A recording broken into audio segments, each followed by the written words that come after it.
Good evening, sir. I am Inas Lumantas I am Marvin P. Lumantas from G2Q.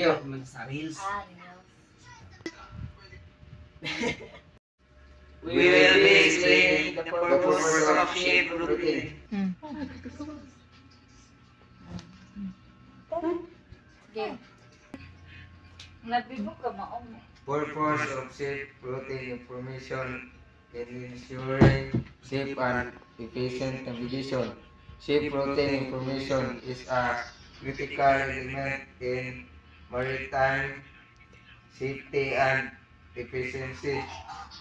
Its primary purpose is to guide vessel along pre- eh, predi- predetermined routes that minimize navigational hazard, reduce the risk of collisions, and optimize travel time and fuel consumption, implemented under the guidance of the International Maritime Organization.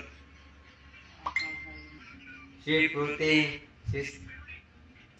system such as traffic separation schemes, deep water routes, and recommended tracks are especially important in congested or environmentally sensitive areas.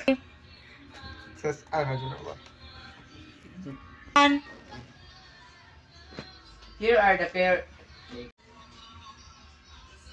Here are the key purpose of ship routine information. Enhancing navigational safety. Helps prevent collisions by organizing traffic flow in higher density areas. Direct ship away from dangerous areas such as shallow water strips and offshore installation. Promoting efficient navigation. Optimize shipping lanes to reduce travel distance and fuel consumption. Reduce delays caused by navigational uncertainty or congestion. Protecting the marine environment.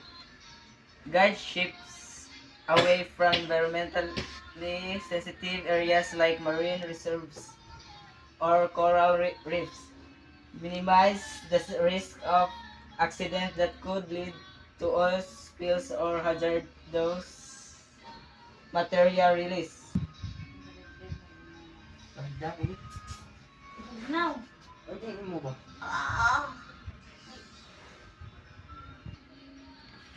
Supporting search and rescue operation. No, known routing structures allow for faster response in emergencies as ships' positions are more predictable. Complying with international regulations. Ensure vessels follow MAO adopt measures contributing to a standardized global maritime framework. Summary. In summary, ship routing information plays a vital role in achieving safer, more predictable, and more environmentally responsible maritime transport.